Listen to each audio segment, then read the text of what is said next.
¿Qué tal? Hola.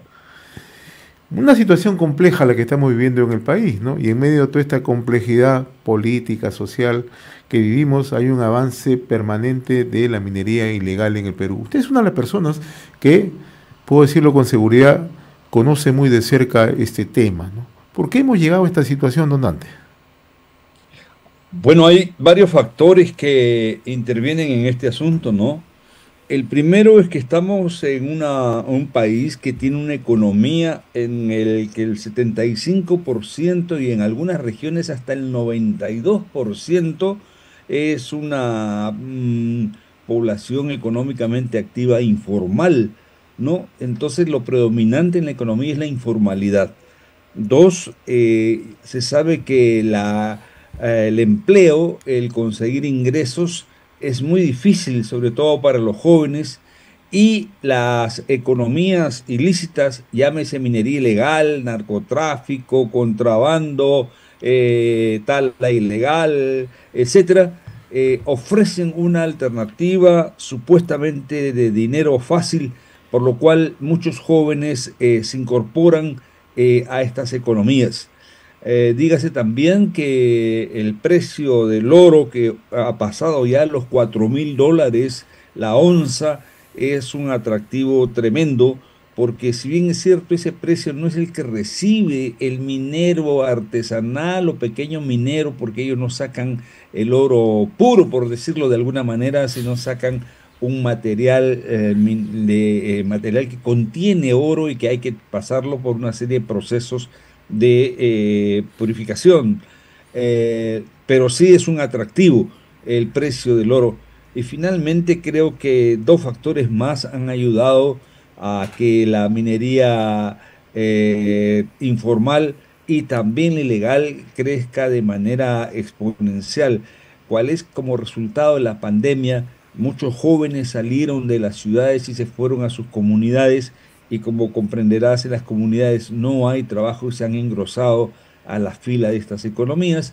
Y lo segundo es el tema de la migración que hemos tenido, que de norte a sur, digamos, de Venezuela, Colombia, etcétera, hacia América del Sur, en donde es una verdadera crisis humanitaria la que estamos viviendo, y muchos de estos venezolanos, colombianos, que es un derecho humano el poder migrar, han venido al país y se han incorporado también a esta actividad, ¿no? Entonces son un conjunto de factores que intervienen para que se haya expandido por todo el territorio nacional esta actividad que contamina, que pues sobre todo por el uso de mercurio, ¿no? Y que digamos que tiene a sus trabajadores en una situación de precariedad tremenda. Eso te podría decir. Ahora, hace unos años, don Dante, nosotros ubicábamos zonas donde había presencia de minería ilegal, y fundamentalmente por el lado de Madre de Dios o por el lado de Loreto, ¿no? Donde hay minería aluvional, ¿no? Pero en los últimos años hay una expansión tal como usted lo ha dicho, ¿no? Ya estamos hablando en zona de fronteras, en la cordillera El Cóndor, estamos hablando también en la zona de frontera con Ecuador en Jaén, estamos hablando de la presencia de minería ilegal y alta informalidad en Piura, el crecimiento exponencial que esto ha tenido en Arequipa, y ni qué decir lo que ocurre en esta franja minera en la Sierra de la Libertad, ¿no? O sea, ¿las medidas han sido más que insuficientes, considera usted, o qué ha fallado? No, evidentemente el Estado ha carecido de una estrategia integral, sostenida, simultánea, multisectorial para enfrentar este problema que es sumamente complejo. No es fácil enfrentarlo porque además tiene nuevas formas del delito transnacional con estas organizaciones criminales que se han infiltrado en determinados eslabones de la cadena de producción, de valor de la minería. Entonces, esta falta de estrategia ha estado sumada a los problemas ya más estructurales de porosidad de nuestras fronteras. Hemos trabajado un mapa de riesgo, de alto riesgo en el Perú, y nos hemos dado con la constatación que casi la mayoría de los distritos fronterizos, desde Zarumilla en Ecuador, en Tumbes, en la frontera con Ecuador, pasando por toda la frontera con Ecuador, Colombia, Brasil, Bolivia y llegando hasta la triple frontera andina ahí en Tacna, con Chile y Bolivia. Todos esos distritos son una zona de trasiego en donde, como dicen, pasa de todo, ¿no? Desde mercancías para computadoras y lamentablemente hasta personas, por la trata de personas que se realizan en estas fronteras y en algunos puntos principalmente. Y también por ahí se infiltra todo lo que son insumos para la minería ilegal. Entonces tenemos este problema sumado también al de la corrupción, ¿no? En la que las autoridades pecan por silencio o por acción, es decir, o se hacen de la vista gorda frente a este tipo de delitos o simplemente están comprometidos.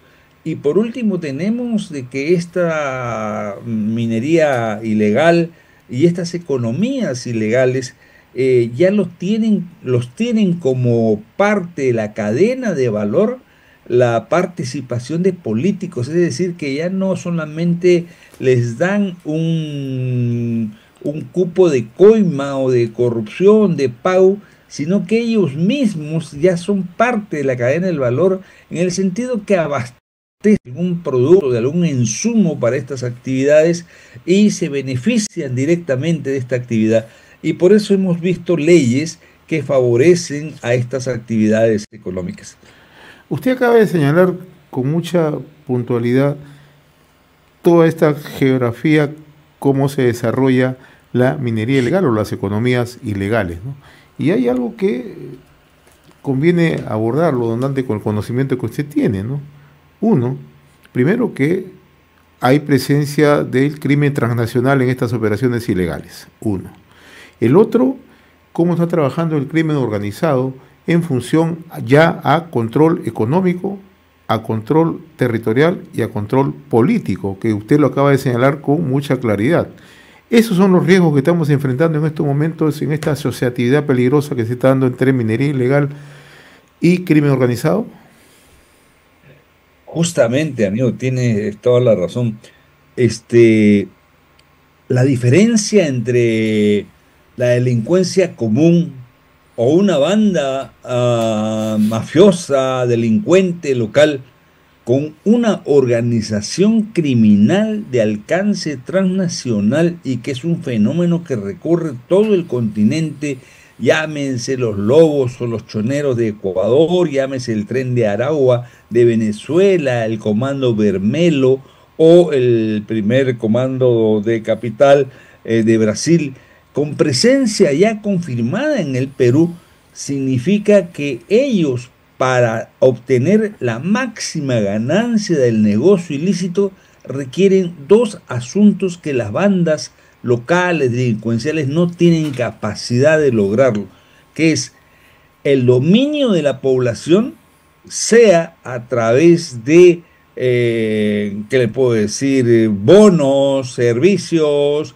En la Amazonía se conoce cómo le dan un dinero a las señoras para que hagan su pequeño negocio, pero si no aceptan vía este tipo de compra, vamos a decirle, por bonos, por servicios, entonces viene el pago directo al APU, al dirigente, en fin, que pueda llevar a una decisión favorable para su actividad, o por último viene ya la amenaza, la extorsión, y por último, si no se implican en el negocio ilegal, la muerte.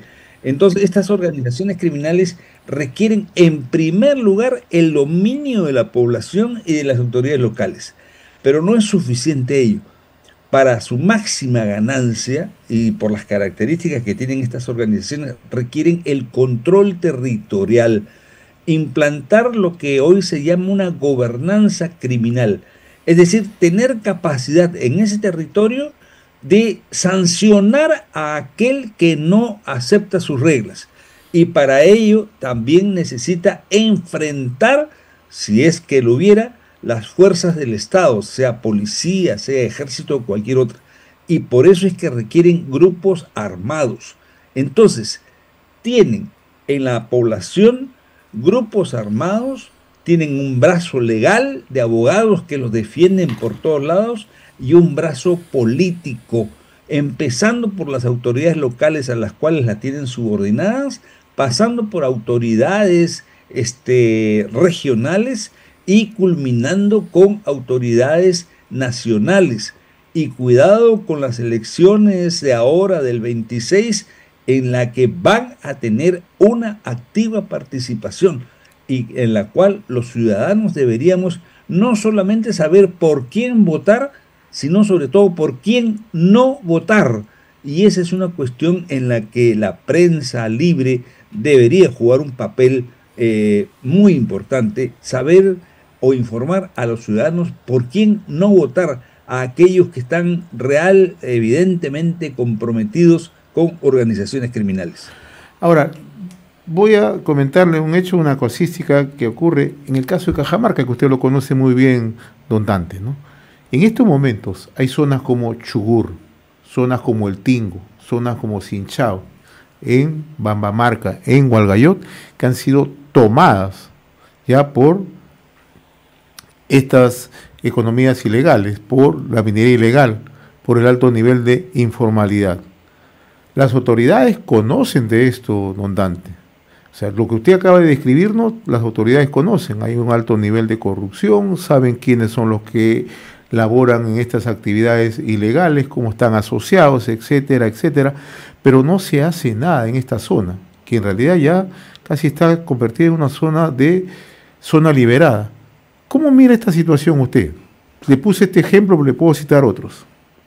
Sí, claro, aparte de esta zona que usted ha mencionado, que tú has mencionado, hay que tener cuidado también con lo que ocurre en el puerto La Balsa, en San Ignacio, y lo que está ocurriendo también en Jaén, ¿no? Aparte de Hualgayoc, y también lo que está ocurriendo en Cajabamba. Claro. Aquí hay un primer efecto que es el efecto globo, es decir, en la cual los operativos que está llevando adelante el Comando Unificado Patás obliga a que muchos delincuentes estén saliendo de la zona y estén viniendo hacia Ruta Huamachuco, Cajabamba, San Marcos y ingresando a Cajamarca. Entiendo que la policía los debe tener identificados, etcétera, etcétera. Pero aquí, aparte de algunos operativos que ha realizado la Policía Nacional contra la minería ilegal, no se puede dejar de mencionar que existe pues corrupción, no solamente en la Policía Nacional, en el Ministerio Público, en el Poder Judicial, en el INPE, desde donde la cárcel esta principal que existe en Cajamarca, ahorita no me acuerdo su nombre, pero Guacariz. ese es, Guacariz. ese es el nodo, ¿no? Ahí está el comando de todas las actividades ilícitas dirigidas incluso a la minería ilegal. Entonces, ¿eso por qué se produce? Porque hay corrupción en el INPE. Entonces, mientras no se solucione el problema de la corrupción en los operadores de justicia, llámese Ministerio del Interior, Policía Nacional, Ministerio Público, Poder Judicial y el INPE, vamos a tener problemas muy serios. Y por último, lo que ocurre también es esta llamada porosidad de la frontera del Ecuador, en donde, como te digo, la balsa es un problema muy serio, el Chinchipe, el río Canchis, que está ahí justamente en el puerto La Balsa, ¿no? Con decirte de que yo diría que es toda la cuenca del Marañón que está siendo amenazada por las economías ilícitas, en donde no solamente hay minería ilegal, sino también coca, es decir, tráfico ilícito de drogas, tala de madera, organizaciones criminales que están tomando no caseríos, sino distritos, capitales de distritos completas. Entonces hay que mirar todo el panorama de la cuenca del Marañón, lo que afecta a Cajamarca en particular, y hacia dónde va esto. Va hacia el puerto de la Esmeralda en Ecuador como salida de todo el oro ilegal, o hacia el puerto de Paita. Entonces, todas las rutas que conllevan a la costa, llámese al puerto de Paita o al puerto de Salaberry, son zonas neurálgicas en donde tendría que instalarse estas rutas fiscales a cargo de la SUNAT, pero también la SUNAT pues tiene los mismos problemas de otras instituciones. Debería fiscalizarse no solamente el ingreso de los insumos químicos fiscalizados, sino la salida de oro ilegal que va a estos puertos, porque el que saca oro de estas zonas que usted menciona en Hualgayoc, evidentemente lo tiene que sacar. ¿Y a dónde lo saca? O se va hacia el Ecuador, hacia el puerto de La Esmeralda, cruzando la frontera ya por el norte, o sale hacia Paita. Entonces, lo que tenemos es un problema sumamente serio y sí tengo información de lo que está ocurriendo, sobre todo en Sinchao. Es una zona ahora, digamos, muy complicada, y el panorama que algunos expertos estamos discutiendo sobre Cajamarca es que Cajamarca tiende a ser un nuevo modelo de extorsión de los negocios urbanos en Cajamarca, acompañados de esta minería ilegal infiltrada por la delincuencia criminal, por decirlo, y en donde la seguridad ciudadana va a comenzar a ser golpeada como está siendo golpeada en Trujillo y en Lima mismo, ¿no? Una pregunta final a propósito del tema de Cajamarca, que además puede extrapolarse a otros puntos del país. Recientemente tuvo lugar Perumín 37, don Dante. Yo conversaba con un alto ejecutivo de una de las empresas formales que están ubicadas justamente en este cinturón, ¿no? En Hualgayoc, Bambamarca, ¿no? Y mostraban su preocupación por el avance indiscriminado de la minería ilegal, la inacción de parte de las autoridades, la inacción de parte del Estado, el alto nivel de corrupción, la alta penetración del crimen organizado. Pero lo que más me preocupaba era que asumen que hay un riesgo para las inversiones formales. ¿Usted considera que si esto sigue avanzando hay un riesgo para las inversiones formales fundamentalmente en estas zonas?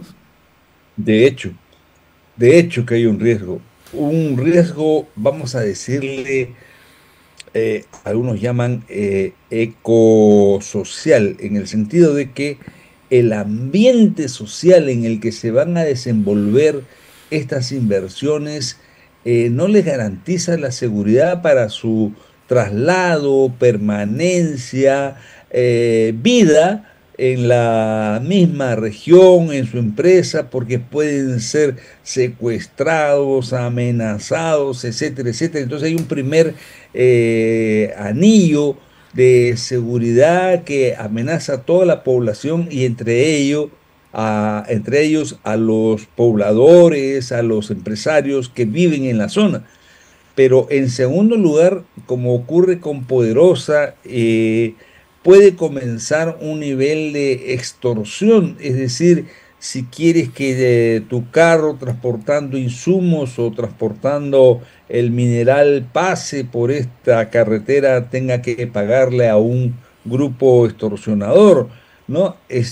O si no, la amenaza a sus propias instalaciones, como ocurre en Patás, en donde te vuelan torres, en donde te roban el mineral, asaltando los socavones. Claro, Cajamarca tiene otras características, pero podrían ser esos riesgos, ¿no? De robo de mineral, de amenaza al personal, de posibilidad de secuestros, de pedido de cupos. Entonces es un riesgo. Todavía no estamos en una situación, digamos, de pico en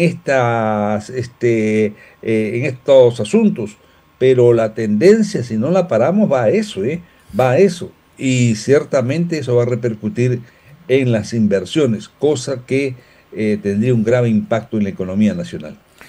Don Dante Vera Miller, como siempre, muy reconocido por esta comunicación con RCR, Red de Comunicación Regional. Siempre es grato conversar con usted, don Dante. Que tenga buen día, muy amable. Gracias, buen día. Saludos. Conversábamos con don Dante Vera Miller, ¿no? Reconocido analista de riesgo y gestión de conflictos y gerente de BIC.